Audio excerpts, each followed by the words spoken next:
Outtakes show starts now. Hi, everyone, and thanks so much for joining us. I'm Derek Shore, along with Courtney Zavala. Tonight, we're showing you some of the hottest homes in Houston and exploring trends in real estate. Whether you're looking for a dream kitchen, a home office that's nicer than your regular office, or even a closet you could practically live in. And we are starting with this Tanglewood beauty. Ever wonder what you would do with a spare $5 million? Let's go take a look. This first home we're featuring tonight is situated on a desirable corner lot with 5 majestic live oak trees on a half acre. This thoughtfully designed 5-bedroom, 7-bathroom home has plenty of space to stretch out and entertain inside and out.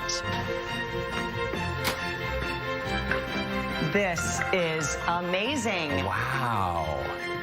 I'm gonna go look around. Okay, see you later. The price tag? Just a cool $4.8 million.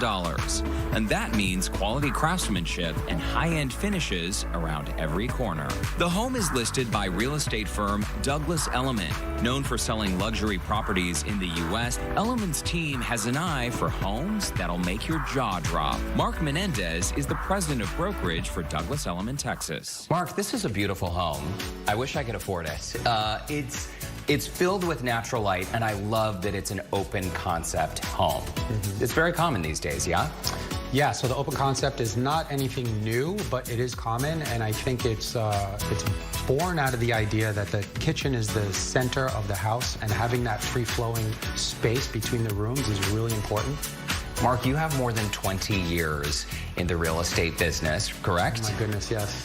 So what is it, when you walk into a home like this one, what is it that really stands out to you? I think the manipulation of space and the way that the rooms flow, and then also something that's really prominent here is the light. You know, having the light come into the home is really important. So in this particular home, what I like is the 3 different exposures allows you to have direct sunlight and reflective sunlight. So it creates a warmth and an atmosphere you don't usually see. The kitchen is often called the gathering place of the home, right? The kitchen, this living space. It seems like a great space to entertain. And even if people are in the backyard, you're still going to feel like you're all together because of these huge windows. Right. So really having that open concept comes into play. So if it's an entertainment or a family gathering or even just a few people in the house alone, having that openness and that airy feeling, especially now where people are staying home more than ever before, that becomes extremely important in the decision. Let's talk a little bit about some of the data that your company has access to. When a buyer is considering selling a home in Houston can vary greatly depending on which neighborhood the home is located in. Correct, correct. So having that data behind us really allows us to channel the interest and focus down on what the extremely important parts are for our client, whether it be a buyer, seller, investor, or renter.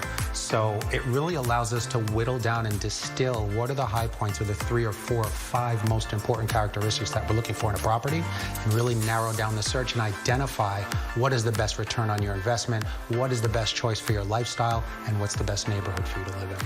Also, if I'm selling a home and I live in the Woodlands versus Galveston versus Katy or Bel Air, there are completely different strategies, right? Because a home in Katy may sell on a different timeline than a home in Bel Air. Correct, correct. So looking at the data, really what's important and what drives neighborhood activity is active listings, which is competition that's currently on the market, previously sold, but then also days on market, which I think is pretty important. A lot of people look at. And what I mean by days on market is when you're looking at a neighborhood and you have a high number of days on market, it might take you longer to sell that property. So if you're in a neighborhood that has low days on market, your expectation is that you could get activity and have something exchanged very quickly. Obviously, if you're selling a home, you want very few days for that home to be on the market. You want it to sell quickly. But what you're saying, if I understand correctly, is that we have the data to set expectations. Correct, correct. So if we sit down at the table and we put this data in front of you, we can really show you based on days on market, appreciation rates, characteristics of a home and how they play into the market. So you as a seller helps us put together a catered strategy of how we're going to sell your home and what the timeline and expectations are. 2020 has been a year that is We're all doing new things this year, trying new things, experiencing the world in different ways. What is the biggest change that you have noticed in the real estate industry? The trend that we're seeing here specifically in Houston and some of our other markets is have a condo, a luxury condo in the city, but have a vacation, a farm and ranch, or something that you can retreat to and escape in the suburbs. A beach house in the hills or the countryside is really the trend that we're starting to see now. It does sound so glamorous. A condo in the city, the ranch. Okay, I know you don't have a crystal ball, but if I am a potential buyer out there, are there certain parts of Houston that we should have our eyes on, places to watch? Yeah, I think if you start to see, you know, a little secret between us. One of the things I used to do is I just look for the cranes. Look for the cranes in the city. If you see a lot of cranes in a specific neighborhood, there's a lot of activity, there's a lot of investment there. So that could be a potential sign that, hey, I need to pay attention to that. But as far as looking at the city and seeing where the opportunity zones are for buying and investment, I think Edo is probably the thing that stands out to me right now more than anything. Interesting. Yeah. Okay, well, in a few years, I guess we'll see where Edo has developed. Mark Menendez, thank you so much for your time today. Thanks for having me. And I should probably go find Courtney. I have a sneaking suspicion she's upstairs in the closet. Welcome home, ladies. Perfect fit. Oh, this closet is so big. I bet I could move in and no one would ever notice. Just kidding. I would never. But a girl can dream, right? Our next featured property is this English manor on a secluded property of 4+ acres. Douglas Elliman real estate agent Gigi Wang is here with details on 120 Carnarvon. Hi, Gigi. Hi, how are you? I am so excited to talk about this next property because I have to look at my notes here. This next property is 26,638 square feet. Yes, and that's just the main house. There's a guest house also. I could live there and really potentially never see my family. You have perfect social distancing from everyone. Well, take us on a virtual tour about this manor because it sounds fantastic. 120 Carnarvon, it sits on 4 acres and you feel very secluded and private, and yet you're also 10 minutes away from the Galleria River Oaks district, 20 minutes away from downtown, the museum, and the Texas Medical Center. And that's what's just so great is you're just in the heart of Houston at 120 Carnarvon. Okay, Gigi, what is this house on the market for? You can have this lovely home for $29.5 million. That's it, huh? Yep. We are also excited to have our marketing consultant by Frederick Eklund of Eklund Gomez team of Douglas Elliman. And we love Frederick because we know and love him from $1 Million Listing on Bravo, one of my favorite shows. Okay, one of my favorite things about taking sort of a house tour is learning all the secrets. What are the top 5 that we need to know about this property? Top 5 things are, number 1, it has 3 kitchens. The main kitchen, it opens up to the breakfast room and the living room. There's also a room called the Tuscany room. It has another kitchen, a living room space, and a dining room space. But it opens up into the terrace and the pool and the fabulous gardens that you have throughout the grounds. It has 2 elevators, one in the main house and one in the guest house. And then it has a wine room that is temperature controlled. And then there's a generator which operates the entire home, including the AC, all 26,600 of the home without any interruptions. So you never have to worry when the power goes out. Absolutely, an oasis for sure. Remind me once again of that listing price. That listing price is $29.5 million. Okay, I'll start saving now. Still ahead, for many of us, 2020 has meant more time at home and in the kitchen. Up next, we're going to learn what to look for in a kitchen when house hunting and how to become a better cook in the process as we go to break an open house in spring. Listed by agent Renee Cohen, 3907 Sand Hills Pine Cove is a luxurious 5-bedroom, 5-bath house that's listed at $899. You can swing by Sunday from 2 to 4 p.m.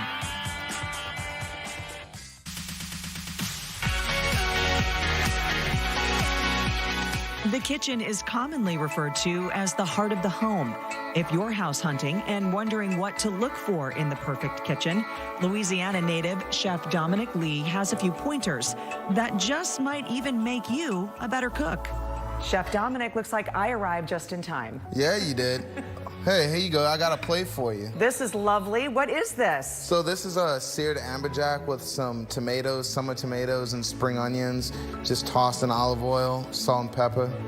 Lovely. Now, I know that you're going to start assembling, but I know you're a chef. I am not, but you've made yourself at home in this lovely kitchen. Yeah, absolutely. When we're looking to design or even find ourselves in a new kitchen, what do you recommend? The most important things for me are like counter space. You have to have lots of counter space. A gas stove, which is something that's really important to me as a chef because, you know, you have, nice fire that you can control, a nice open space that you can really do what you want to do in. And this is not intimidating at all as far as like the novice chefs of the world, but this space being so grand and open, this could be breakfast with the kids, this could be a dinner party. I mean, that's kind of what you want to look at when you're designing your kitchen. Well, the first thing that I see is when I walk in and I see that much space, I'm like, yeah, it's going to be a party.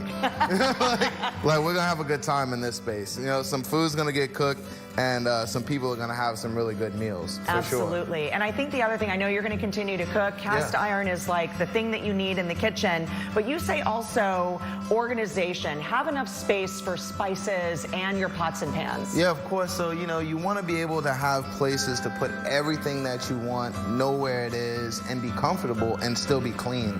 I never work well in a kitchen that's not clean. It's very, very difficult to have a place where it's not clean, it's not organized, but when you have this much space, it always works. Absolutely. Okay, so what are the final preps there? So what we're doing, we're just gonna put it in the pan, we're gonna add this weight to it so it doesn't curl up, and then we're gonna toss it in this really, really nice oven that we have here, and let that go for a little bit and forget about it. What I think is great too about the space in here is that you can have an elaborate spread. We can look at the ingredients and everything that's going on, but maybe the prep work goes on behind the walls or behind this stove where no one has to see it. Yeah, exactly. It's just like you have enough space to just spread everything out, do stuff in the background, then bring it forward, and then just have this entire spread out where it's just amazing ingredients everywhere. It's a good setup for a kitchen for sure. Because you want to be able to move. You don't want to be on top of you and your family or your guests. Yeah, of course not. You want to be able to move around. You don't want to have those spaces where you feel really tight. A nice open area for you to do everything you want to do and still enjoy a great meal. And also be able to kind of collect all the accoutrements, if you will, whether that's plating or chopping and cutting boards and all the utensils that you need. Yeah. You can put them away and they're accessible. For sure. And I mean, even when you think about it, when you talk about plating, I mean, if I looked at this and I was doing a dinner for 15, 20 plus people, there's so much space to really execute something like that and still feel comfortable. That's the important part, to still feel comfortable and not super cramped up.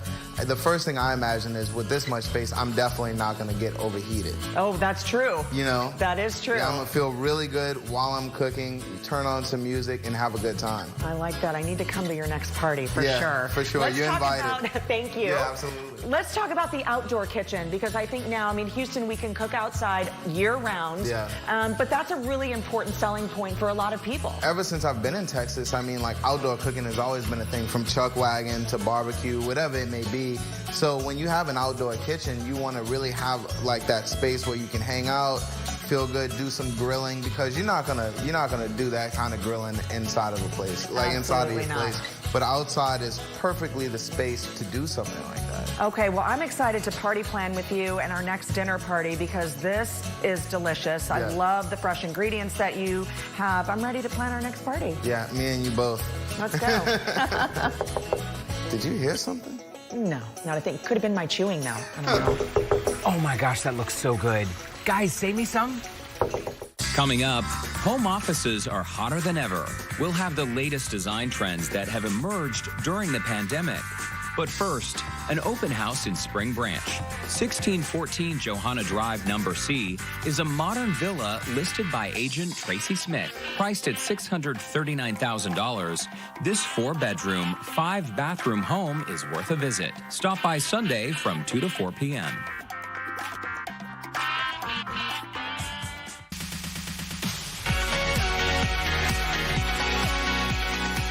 Welcome back.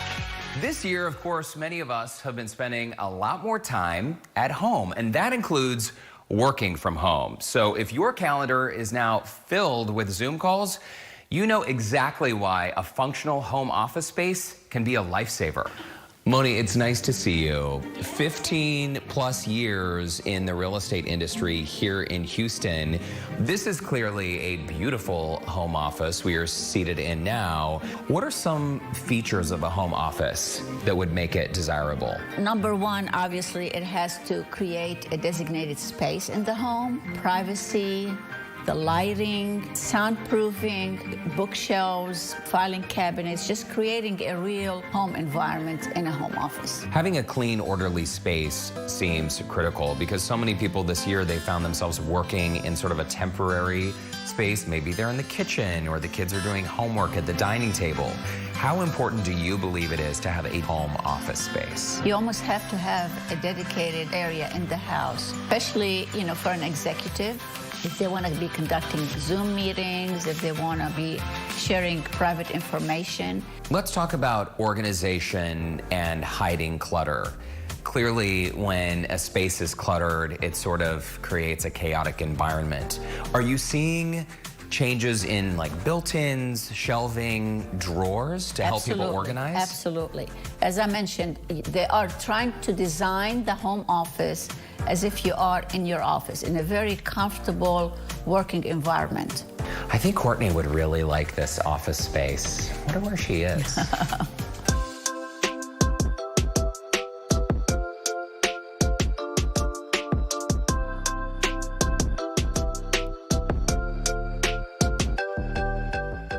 With mortgage rates at an all-time low, if you're looking to buy or sell a home, Douglas Elliman Real Estate has a few things you might want to consider.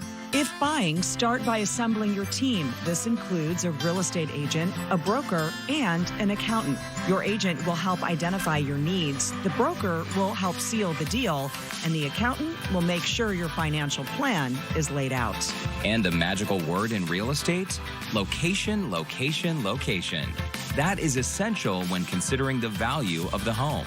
And be sure to compare both active and sold listings in the area. This will not only help you pick the right home for your needs, it will also give you the opportunity to possibly negotiate a better price. And remember, first impressions are everything. When you first visit a home, pay close attention even before you get inside. Does it have curb appeal? This is a huge indicator of how well the property has been maintained. Pick a size and floor plan that works for your needs. Layout, space, and flow between rooms impacts lifestyle and influences value. And if you're looking to sell, the same advice applies, but consider staging an empty space or decluttering if you live in the home. Finally, identify your next move. Knowing where you want to go will help you track down deals in that area. And a reminder about those rock bottom mortgage rates. Right now, rates are at an all-time low, just below 3%. Rates like these were unheard of historically, underscoring that now could be the perfect time to buy. In addition to that, low rates can create more buyers and more competition in the marketplace. Wow, well, that was really something, wasn't it? Can you believe that kitchen and that closet to die for? I'm pretty sure that closet was larger than my very first home. So what do you say? You want to stop someplace to grab some bubbles? Oh, sorry, I'm busy, but thanks for coming. What do you mean? Bye. You don't live here. Okay.